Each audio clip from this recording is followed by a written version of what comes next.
You are so loved here. Welcome to the Unconditional Journey podcast, where we will be exploring different ways to awaken to our life's purpose through a journey to self-love. Awakening the divine inside of us all along the way. We will explore different spiritual modalities, practices, and techniques to find deeper understanding. Some that we have tried and new ones that we want to learn. We'll be sharing our own experiences with you and having special guests on to learn new ways to heal on our journey for the mind, body, and spirit. Come along with us as we awaken the spirit and purpose inside.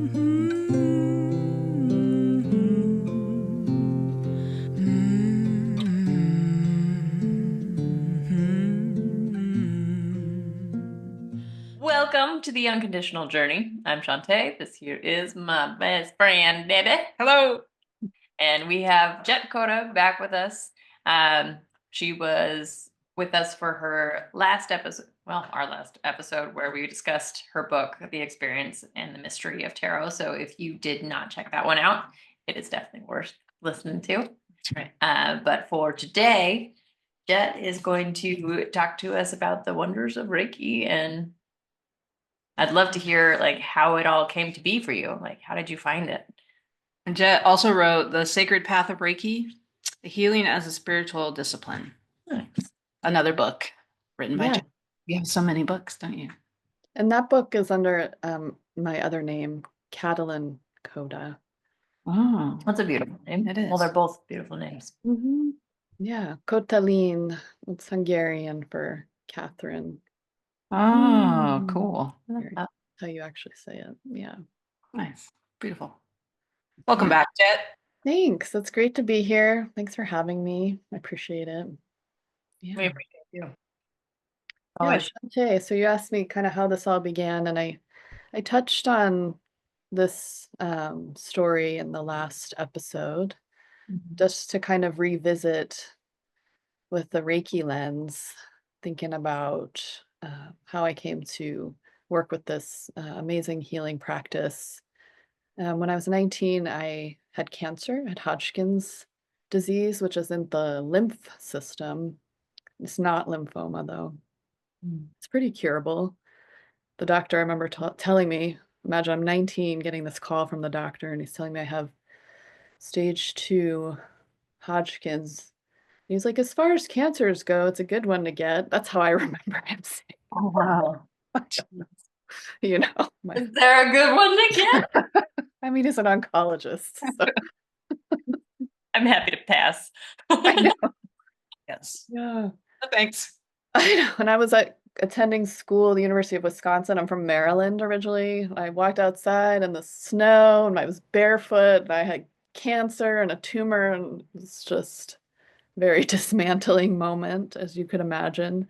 So I went home to live with my parents, took a semester off from college, got 6 months of chemo. And, prior to getting the chemo, and a kind of interesting unfolding and really seeing the energetic patterns that led up to getting cancer, which took some time to unpack, years, and related to the Reiki journey. There was this moment. I remember I was at the kitchen table in my parents' home. No one was around in this moment. And there was this profound sense that I had a choice of whether I wanted to live or die. I was in a very dark place. And I mean, I found out I had a tumor the size of my fist in my chest. I was like, how do tumors even fit there? I have no idea about any of these things. And I really remember going deep, deep, deep into this dark well until I discovered there's a choice here. And it was just clear, I choose life. And then from that moment, even though I had to go through all this chemotherapy and it was kind of wild ride, it was just a seed of bliss that grew and grew and grew through the cancer journey. And so as that was happening, I knew that it wasn't just the chemo that knocked out the cancer. It was just became very evident that it had to do with energy and love and care and choice I started having a lot of astral projection experiences during that time, or mystical things happening. So I got really curious about what was also healing me besides Western medicine, very limited modality, effective at times, but limited. And as I was asking those questions, I started studying a little bit about mm, healing, I think more like food and herbs, and got interested like in acupuncture. I remember my mom asking me, "Do you want to get an acupuncture?" And I was like, "What is that?" It was 1996. It's interesting that my mom knew about it, looking back. And yes, started working at a vegan vegetarian cafe and met a teacher. And I told this story in the tarot episode, and kind of came in with this yearning to grow spiritually. And this teacher was a pagan. So I was introduced to animism and goddess mythology, along with learning tarot. And then we received our Reiki initiations. So I started to study. We received Reiki 1, and we would just practice on each other. Reiki 2 pretty soon after, and then about a year or so later, received the Reiki Master. So I was like 21 with this Reiki Master. And I think takes, a long time to really be able to work with an art form. And that's why many years later I wrote the book, and thinking about it, how it had this profound impact on myself and becoming a healer and creating a path of discipline. Like it became a way to discipline myself into working with energy. Prior to the Reiki initiation, I was doing a lot of magical things. I had been studying this paganism, so we were doing spell crafting, like literal magic. And all kinds of things were happening, super psychic stuff. Wasn't always like, I was 20. So, love spells. Like what does a 20-year-old want to get oneself into?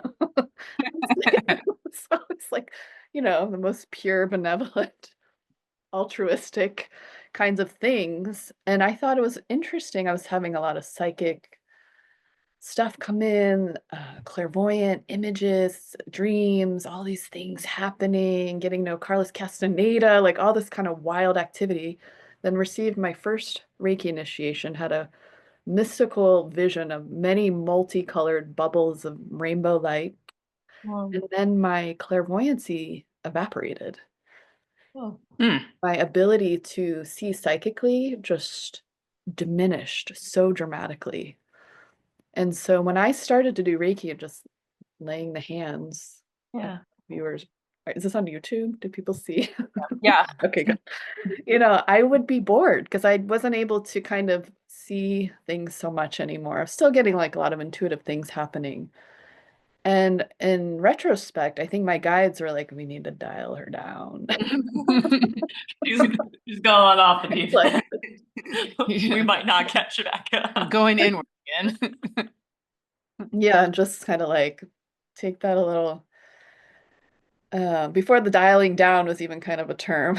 Funny, 96. But so yeah, and I think it slowed me down to start to practice. People really responded to the laying on hands. I loved that art form. I loved it just from like wanting touch when I went through having cancer and the chemo, and just starting to recognize that that was really absent from Western culture. And soon after that, I ended up going to India and living in India for 7 years, and was able to deeply develop a Reiki practice, and had many, many people coming because we were running a little guest house, had a lot of clients. So it's just kind of created a environment of having a lot of folks, not only to work on and work with and teach, but to learn from, and go very deep, deep dives into ancient traditions that kind of helped anchor me and discipline my psychic awareness and self. As those gifts started to come back in, it was tempered by self inquiry of Buddha Dharma, meditation, reflection, yoga, and these really old, deeply informed practices. It's beautiful. Fabulous. You're quickly becoming one of my favorite people. That's right. That's why we have her. I'm Yeah. curious about it's kind of like when you were talking about your dialing back, they say like when one of your senses shuts off, then the other ones go deeper. Do you think your lesson was technically just kind of being like, all right, you have strength, but no, take it here. Yeah, like you're so kind of like the clairvoyance shutting down and having to use my more somatic awareness. Yeah. Build it up kind of thing. I think it had a lot to do with, yeah, building up the healing practice through the hands and starting to sense intuitively through knowing, like maybe Claire's, I don't remember which ones are which, to be honest, I should know that, but the kind of one that where you're just kind of knowing things. But I also think, honestly, a lot of that was so that I would be deeply ethical in how I approach energetic vision and systems with clients, if that makes sense. Because I've noticed people, perceive they see a lot of things, but they haven't done that work to really know when it's a projection. Mhm. Honestly, whether it's just psychic information literally wandering by, Yeah. whether it's actually coming from the client, maybe it's coming from their ancestors, maybe it's coming from my own ancestors. Wow. Maybe How, I'm having a Miyazaki film running through my head. And the Dharma, especially, I took refuge in Tibetan Buddhism in 2007, and those practices really fine-tuned, and I'm nowhere, enlightened or anything, but it pushed me to really question everything and to really reflect and then start to work with my clients in a way. So then when I started to get that visionary stuff back, I was able to inquire whether this is relatable for them, how might they view this, to develop my own vocabulary around what I was seeing within my own personal context in relationship to cultural contexts that I'd been exposed to. Yeah, that kind of thing. yeah, I have the same issue when I'm working on my clients in massage and I'm channeling Reiki just as a tool in my toolbox. And I I feel like sometimes it's easier when I'm working on other clients to have those clairvoyance and clairaudience and all of that. And I can have like a full-on conversation with my guides. I think they're my guides, but then trying to channel for my clients is still very difficult because like sometimes I'll just have this like name coming through and I'm just like, what does this mean? What does this mean? It's like, let's say Kathy, Kathy, Kathy. And then I'm like, oh, I don't want to ask, I don't want to ask them. But I'm practicing like listening and knowing whether I hear it. And so I'm like, do you know anybody named Kathy?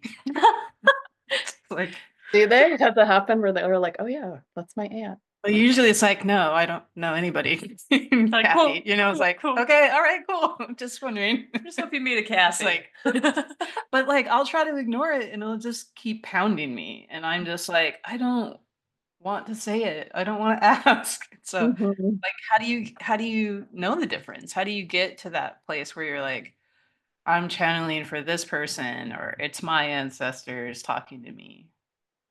I don't know that I still know the difference, and I think asking is a great method. I there's a feeling in, like, especially in the center of my chest when it's really like a and I've tracked that when it feels, I don't even want to use like correct, but it feels somehow in alignment with what that person is, what their experience is, and how it might relate to their healing. Yeah. Um, when it's whispered really strong and direct in my ear, it's almost always 100%. Like I had one experience 100% for you or in what's up? if you're hearing it here, is it 100% for you? Are you saying or Over here, it it could be different things, but if Oh. it's like straight in the ear, Huh. it's Okay. I Like know. really loud? I mean, yeah, then it's usually right on. I think it's just something we have to practice and keep practicing because we're being inundated all the time with everything going on, like culturally, collectively, 5G, like all the media, like people despair, news. There could be literally any kind of Kathy spirit going by that could be helpful. Yeah.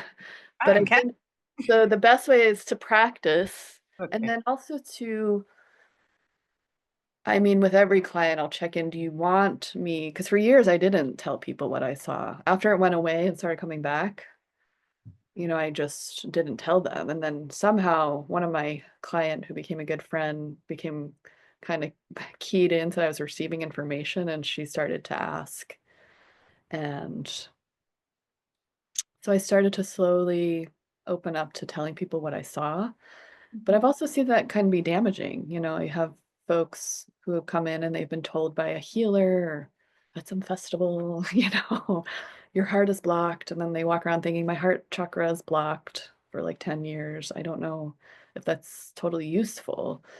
And so it's kind of trying to how to figure out like how is this actually serving my client? Because some kind of random bits of information might not even be that important where laying on the hands boosts the immune system, makes someone feel safe. That's what we want to go for. And so I think with the psychic stuff, it's great to practice. And actually, I want to say, I don't know when this podcast is coming out, but I want to start a second Sunday psychic salon. Ooh. Ooh. Yeah, Man. starting in May. So I think the first one is like May 8th. It'll Cool. be at Flanders Everett House. So I want to myself, maybe you, others want to like kind of lead different exercises just so we can all practice whatever we want to practice with cards, psychic awareness, and just keep building our vocabulary. And it's like a language, right? And we have to really fine tune and utilize it. That sounds great. Definitely is a muscle. Like as far as Reiki, I've done it very minimally. Um, but I found like the more that you kind of tap into it, the more it almost comes like an access point. Like your body can just open into it. Is that something that you relate to, or Yeah, I think there's an actual shift in the brain waves also. I had my brain waves measured once. Um, and so at that point, so I would always start with doing this little Reiki intention or prayer. And I would notice it would take a few minutes and then there'd be almost like a kind of click. And I just felt like I just was channeling the Reiki. And I account for that it's a lineage. And so you are tuning into Usui at the start of this lineage, but it could be older in relation to the Arcturians, which we might talk about at some point, another star family. And then all those masters down the line are holding and protecting you while you practice. So you can, unlike magic, you can't really do any spell casting at all. You can't. It just, puts you in the resonance of total service and healing and light and love. I mean, it sounds a little cheesy, but it's true. And I think as the more you practice that, it does affect the way that your body, mind, heart kind of resonate. And Mhm. as you resonate that out, the person responds to that environment. Healing happens. You're not healing them, you're just kind of providing that environment. like a frequency shift almost for their body to kind of jump on board? Totally. Body, mind, soul. Yeah. Vibration. Reiki does no harm. So it's just bringing in love and light. Whatever they can take from it. Yeah. It's interesting that you went on to say that the love is cheesy because for me it was I almost had resistance to it because I was just like, oh yeah, unconditional love, what universal love, what it Here took you are. it took me so long to Unconditional actually love. like tap into that, and understand like, oh wow, holy cow, that is something more massive than one mind, one body, one spirit can really encapsulate. Like it almost made me leave my body entirely once I actually kind of allowed my ego and my mental block to just feel that. It was You mean when she said it? no, Oh, when I just your own experience. learning Reiki, Oh, like yeah. I had a really strong resistance to channeling that. I Mm. was just like, what? Oh, yeah. How does that feel? What is that? And yeah, it was just funny that you brought up the cheesy parts. That was really hard for me to get over. Yeah, I think we're conditioned to not be open to that kind of. I think what we associate with love is comes with a lot of baggage, for For so sure. many of us, and we feel so isolated. So to surrender and open to something that's ineffable just does not sound like a safe idea necessarily. Yeah. So Feels potentially wonderful could when you be get that, and also people wield the light and love aspects in ways that can be oppressive too, unfortunately. Yeah. We need to acknowledge that. And this is a tradition that does come from Japan. It has a traditional element. It is that kind of system. And so I think it's good to approach it with mindfulness and care and practice, and that just because someone is expressing love and light doesn't mean they're also saying they might be saying that, but then there's kind of ethical approach, a way to have an inquiry, a way to come into someone's aura that actually feels really safe. Hmm. Yeah. Instead of like emptiness. Yeah. kind of like, I don't know, the true meaning of intention, sort of, would you say? What's that? Kind of like the true meaning of intention. Yeah. Yeah, or just, yeah, kind of checking your intention. We're Yeah. not always going to get it right. I mean, that's real, right? But maybe especially Reiki, give us opportunity if we're going to be practicing healing to really set some intentions prior to that practice. We might be encountering other aspects of our life where we don't get the chance to do that, or we forget, or we mess up. It's normal things. But that's why I thought of it as like a discipline, because I was entering a space with another person Mm. and I can be really intentional. I mean, I'm still blown away. People come to my office, they book a session, they've never met me, and they come here ready to lay down and have me put my hands on them. Like, that's kind of mind blowing that they would somehow trust the vulnerable, moment of that. Mhm. So I That's just the same really with respect massage too. them. Yeah. I know. Massage is even more vulnerable. Right. I myself am wary of that this therapist. That's cool. Well, I took your Reiki classes and they were really exciting. Um, I'd had Reiki before, like probably when I first started doing massage, and then in 2022, I found you through Jay and signed up for your classes. And remember there was a family in our class, and I ended up with the dad because I'm like, okay, I'll just work with the guy. I was like, why not? Yeah. Like the fam Annie, was that the daughter? I think so, yeah. And her parents came She and just finished her master with me. We just did really training. wonderful. Yeah. Hmm. Hi, Annie. Um, but so I was working with him and I'd been doing some soul retrieval and some inner child work with Jay and just kind of learning how to do some of that. And I can't remember okay, so I was on the table and he was working with me. I can't remember what his name was. And I had been having issues with my mom at this point and started just I had randomly done some inner child work, and so I had learned to go and I sometimes I get inner child work and soul retrieval confused, but so I'm face down and he's doing Reiki on me, and I go in and I decide that I'm just gonna do. I'm gonna meet every child of mine, like from the day I was born to I think I ended up at 12th grade when I graduated high school. And so I'm face down and he's Did doing you specifically set this intention, or it just sort of occurred to you that this this? started happening while I was face down and he's doing Reiki on me. And so I go in and I'm like, okay, the day I was born, and I come to that baby and I'm like, you're safe and I've got you. And I remember like pictures of myself as one, so I would imagine the picture of me as one, and then two, and then three, and then four, and I just kept doing this until I got to like 12th grade.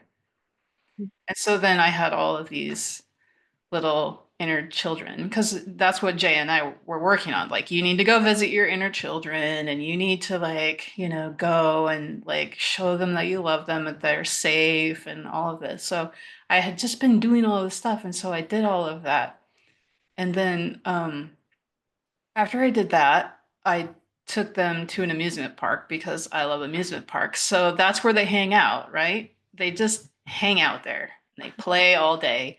And every time I go visit them, they all just like scream and come towards me. And we have this big group hug and they're like, play with me, play with me. And then we all just take turns like doing fun things. And so after that, I turned over and he was doing the rest of the work, and he comes up and he's like, so I'm still, like not talking to my father at this point, and I'm still kind of angry and everything.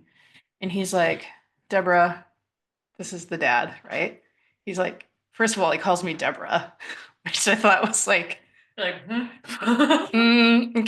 But I mean, that's fine. But he's channeling through to me like the things that my dad would say. And my dad's still alive at this point, but I'm not talking to him. And this guy's like, Deborah, I don't know if you need to hear, or I don't know if you want to hear this, but I'm supposed to tell you this, that you are so loved. And I was just like, and I just broke down and I was just like, oh my gosh. So like he came to me, which was like this father energy, which I wasn't expecting. And he just gave me that love that I had been missing. It was really cool. So like that was an experience that I had with Reiki that I wasn't expecting. And like all the time I was like grabbing all those little inner child people and healing them. And then he brings in this like love that I'd been missing. And it was just really cool. It was such a great experience. And that's just like some of the stuff that can happen with Reiki from my experience. Yeah. Yeah, thanks for sharing that. I mean, that hits so many points, particularly that dad piece. Mm. And then he's practicing a form of touch, which is what I love about Reiki, is like you could be processing, I'm sure you have in therapy, these things, Yeah. right? And talk therapy is great, and there's EMDR, there's all these ways, but then the power of like some person you've never met who's embodying a father of a lot of love and care, who's touching you and reminding you on the depth of love, regardless of how difficult your relationship is with your own Mhm. partner. Like he's an archetype of a father, that there's still Yeah. support, and that that's being communicated to your body and your cells and your vibration. Yeah. It And was a that's, huge healing moment for sure. I love that. Mm, mm. That's why I love Reiki. There's just so many wonderful things and energy work. And I did a lot of therapy, and for like 20 years I did therapy, and it was really helpful. And I feel like that's such a great door into trying to figure yourself out if you're there to listen and actually do the work and get through some of the stuff that is on the surface that can be cleared away. But like this energy healing and, shamanic work, you can go in and you can get a healing in an hour, and it's like you've done 20 years of therapy right then and there, and that's what happened with like my dad. when I worked on that. It was like, oh, here's this pain I've been suffering for 30 years, this heartbreak, which is what I figured out. And now it's gone. And like, I feel so much lighter just in everything, in my spirit, in my body, and carrying around the pain and suffering. That's just like extra crap that I have to carry around in my soul, in my body, in my mind, and it's gone. And now I feel like there's more space for peace and love and light. And I just love all these modalities.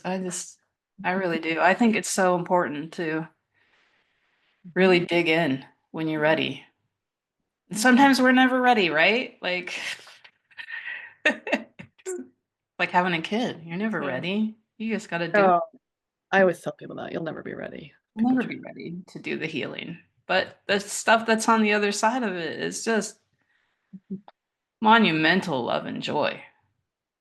Mhm. And for some people that's hard to accept also, you know. Like, Yeah, being able to receive, really yeah. receive love. Yeah, Yeah.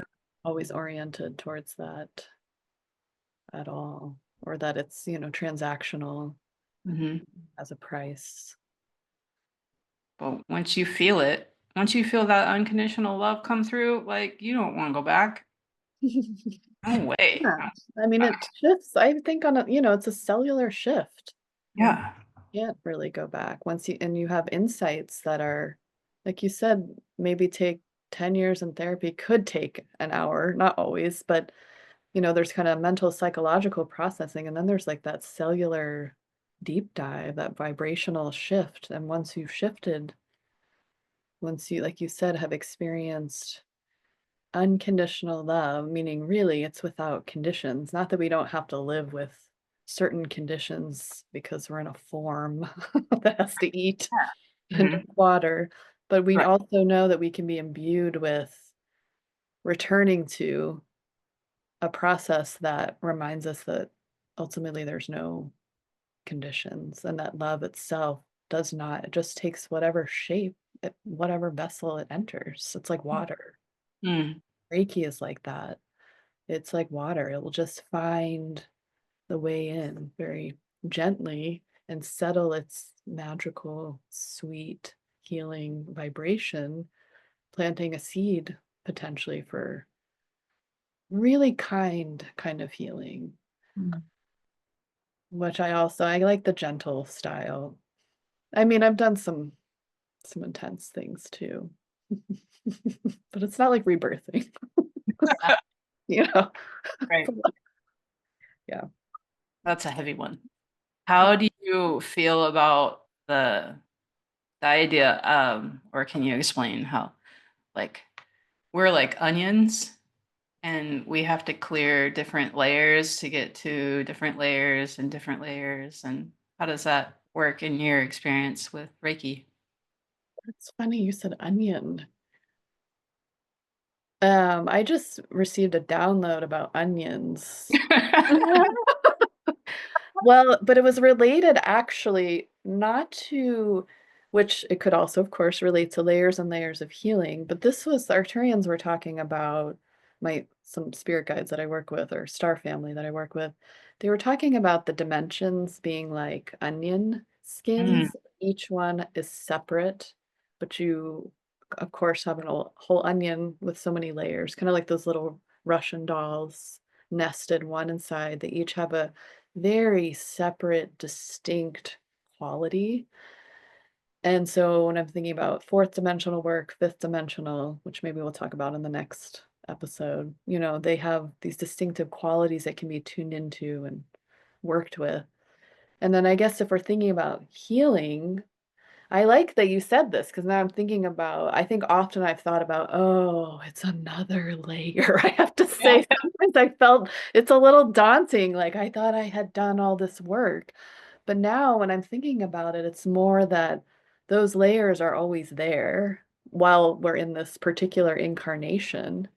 And maybe it's more that if I'm encountering, say, my shame comes up about something, that onion layer of shame, it's not about necessarily getting rid of it. It's about understanding it so much so that it becomes lighter and more workable. And maybe I chop it up and put it into a stew, and there's a savory and there's a medicine in the insight of understanding. But when it appears again, it's more just like, oh, that's just part of my layered self. And so now the work is, when I'm triggered by the partner, that's a common one. I can look at this trigger in like a whole landscape of all the work that I've done and receive insights, which I think then benefits my ancestors, my descendant, and the collective much more quickly. And I'm Yeah. much faster at transmuting and transforming that layered sense of, trauma or pain or heaviness into awareness, light, insight through love, through the loving. Mm.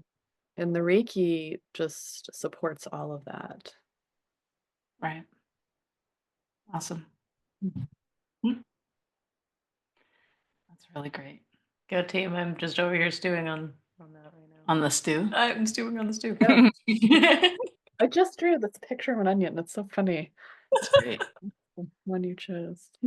I brought that up because yeah, I've done a lot of work in we were doing our Reiki circle, and Melissa was working on me, and she's like, there's this metal plate in your throat. And I was like, oh, well, okay, like why is that there? And we worked and we got it out and everything. But I was like, I've had so much work, and I've worked with a lot of people who could see things.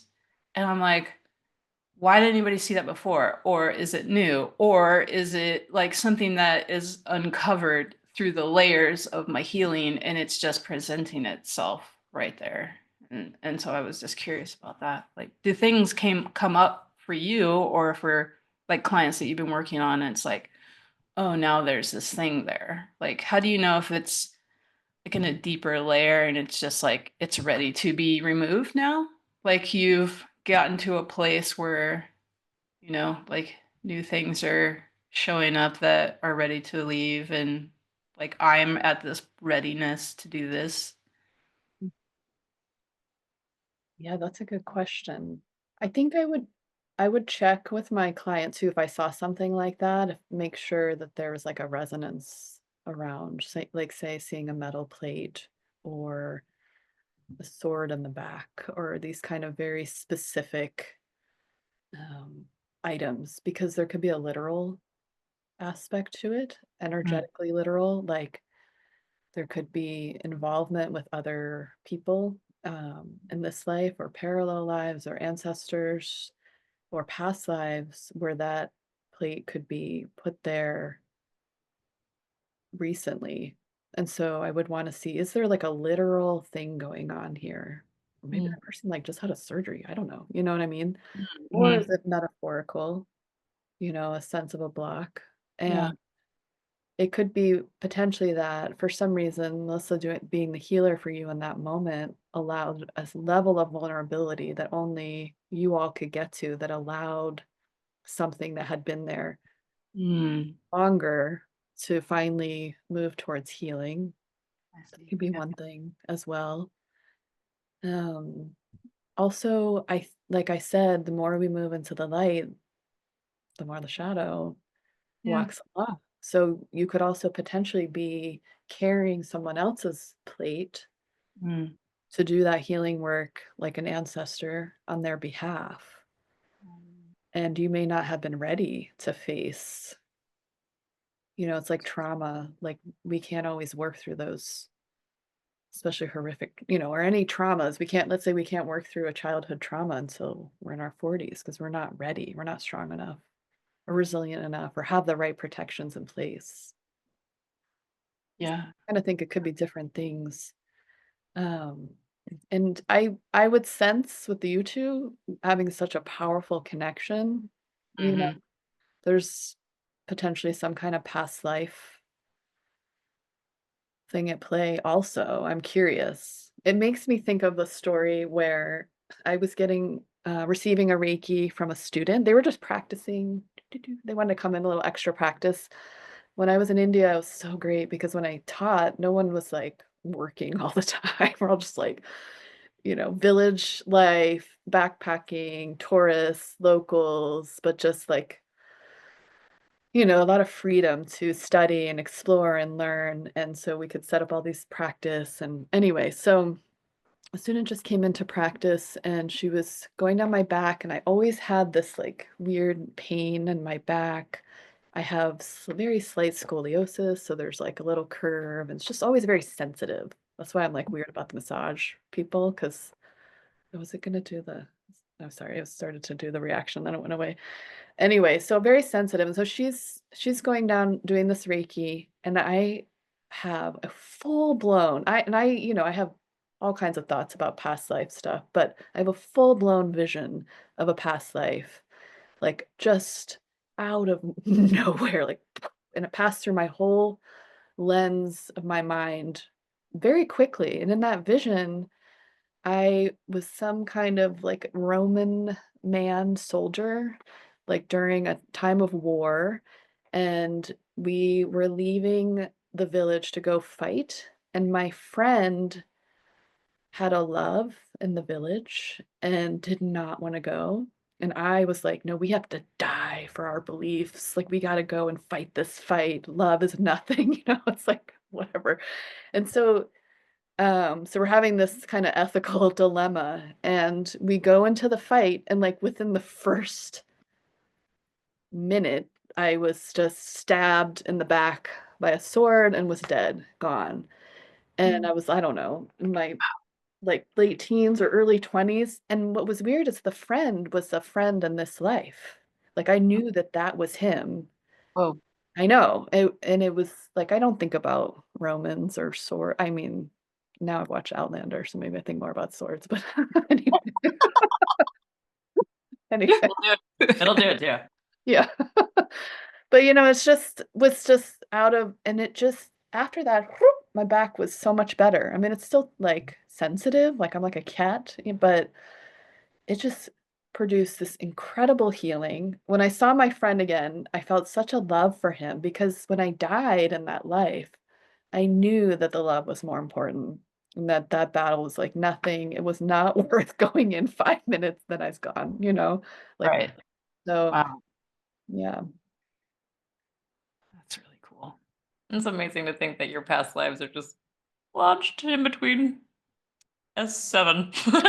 Right? Yeah. I mean, like, I've been hung in past lives, and there was one where um I was I was meant to hang because I was a woman servant, and I was taking care of this woman, and she was the housewife, and she wanted to go get mushrooms in the forest. Did I tell the story already? I don't think so. And it was night, and I said, "This is not a good idea." I was like a herbalist, and I had worked with the local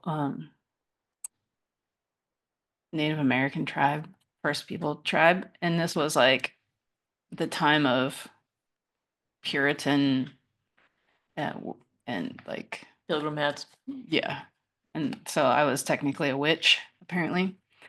And we went out in the forest with lamps, and it was like an oil lamp, and the wolves attacked us. And I was attacked on my shoulder, and I was getting work done on this shoulder. It was really stuck. And so the story was that the wolf attacked me and was like on me, and I threw the oil lamp on the wolf to get it off of me, and it burned the side of my body. And I went back, and she went to the First People tribe and said, "You need to come and help." And they came and taught her how to heal me, and I was being healed there. And then we fell in love, me and the wife. And then we had this like beautiful love affair. And then her husband found out, and he decided to hang me. But she went to the First People tribe and said, "They're going to hang her, and you need to help me." And so they gave me something to make me seem dead. And I was hung, but I didn't die. So maybe the plate saved me from that. I'm not really sure. But I've always had, like Melissa and I have been working on my throat chakra for the last couple years. Like things just kind of keep getting in the way, but things keep coming out. And so it's just like another reason that, I did survive and I went to live with the first people so that I could stay alive. But yeah, it was that was when I was with a chiropractor who was doing past life stuff. And so they were trying to unlock my shoulder, which was bothering me at the time, and doing massage, it was kind of getting in the way, and it was a car accident issue. But that's the past life that came through.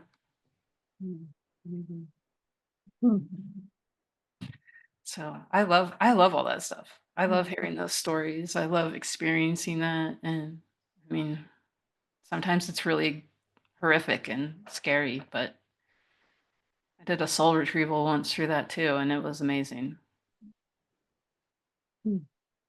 I just love all of this. Me too. I'm fascinated by all of it. Yeah. Reconnecting, Oh, ancestral healing. really. Yeah. Well, is there anything else that you'd like to share with our audience and us about Reiki? Go try it out. Yeah. Yeah.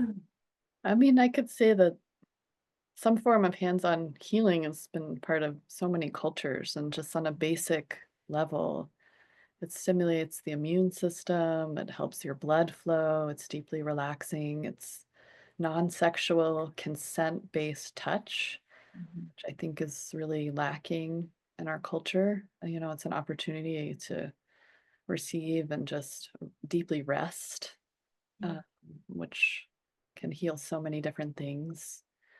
I teach it with the chakra system, although traditionally that's, of course, from India and the yogic tradition. And I think that combined with the work I do with studying Barbara Brennan's way of using the energy field is an opportunity for a lot of my students to start to meditate, perhaps, or just tune into the energy body, the energy field. It can have such a dramatic impact because we're walking around affected by energy, and I think starting to acknowledge it and then clean it up a little bit and protect it can really bring you into a little more homeostasis, balance, alignment. It can be so good for your life, your work, your relations, the earth. We're at this cumulative moment. Like everyone should just be loving each other instead. We're just like, Yes. so Reiki, I think, is a great tool for the ages. And we need more healers, like Need more love. more love. I mean, this is a time where people might start losing their health insurance and might, be reaching out to alternative healing, which is honestly the original healing, Yeah. I think, Yeah, for sure. using the source energy and yeah. Thank you so much, Jett. Thanks, Jett. It has been an absolute honor. Mm. Forward to hopefully another round. Where can people find you, Jett? Yeah, thank you both so much. This has been fun and interesting, and discovering the onion will be cooked later. And you can find me at my website is the best place, jettkoda.com. Also Instagram is jett.koda. And my books are on there. You can book sessions on there. And I'll be having a couple events coming up. So come check it out. Right. Very cool. You do virtual healing work too? Oh yeah, lots of virtual. Yeah. Great. Gotta love this day and age. All right. So exciting. All right, everybody. We love you. Thanks for coming back to the Unconditional Journey. Thanks, Jett, for being here with us. Thanks, Shante. Anytime. Love you. All right. We love you. We ask our listening community to help us reinforce the energy shield of our intention, to reach out wider and brighter. Love energy is important to share. We ask you to bring light, love, and and grace into the world. Please help us share this message, whether verbally or energetically.